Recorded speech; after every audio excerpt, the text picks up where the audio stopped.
My poor Eagles out of the playoffs. And truthfully, did they deserve to get kicked out by the 49ers? No. I mean, a lot of people are like, oh, well, there's this rivalry with them. It's like, yeah, they are, but let's just be honest. The 49ers still stink, and they're going to be absolutely smashed in the mouth by the Seattle Seahawks next round.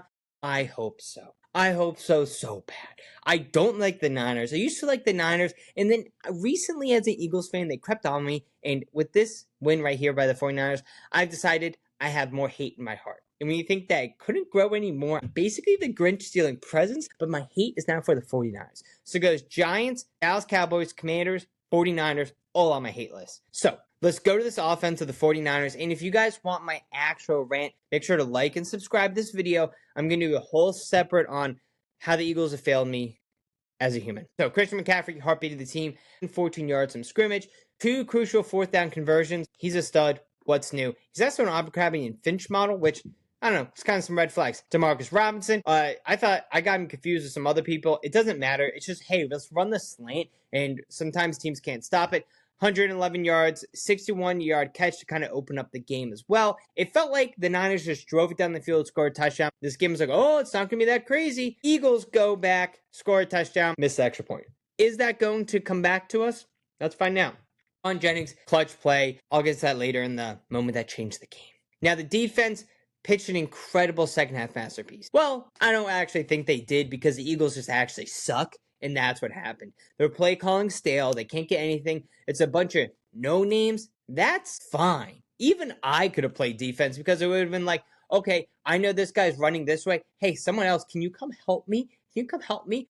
Or I could have just played A.J. Brown, and the guy was an absolute ghost, and he would have dropped it.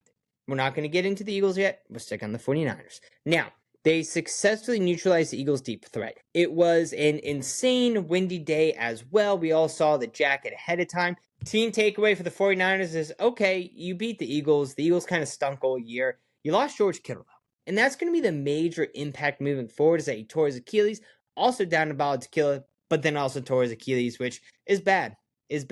I don't know. Let's go on to the Eagles. Frustration. End of the season as a 3 seed. They should not have been a 3 seed. If our division was anything probably like the NFC West, sure, best division in football. If it was anything like it, they would have been way lower. This team has stunk since Petula has taken over as offensive coordinator. I understand you can't put this on Petula, but a lot of this is. Saquon Barkley, bright spot, 106 rushing yards, but held to 35 rush yards. No, he was injured, not injured. They couldn't do anything. Jalen Hurts couldn't throw an accurate ball in. Even when he did, they just kept dropping the ball on third down, which is not a recipe for success. Now, Dallas Goedert made history as the first tight end to rush in the postseason and have a receiving core because, his receiving core is just a bunch of corps and they can't do anything. That's really for A.J. Brown. I love Devontae Smith. A.J. Brown didn't even meet with, I'm not going to get into it now. If you guys want to see the full video, go to the channel, it'll be posted. But at least Devontae Smith met with him afterwards, and a reporter asked Devontae Smith, how are you feeling right now? How do you think he's feeling? He just lost a playoff game. What, do you think it's going to be sprinkles and I'm going to go ahead and I kiss a butterfly on the mouth? No! Are you out of your mind? Anyway, Quinyon Mitchell, absolutely insane. Horrible first drive. 2 picks. Okay? You know what? If you want to have that first drive, you want to come back to me with 2 picks, do that all day.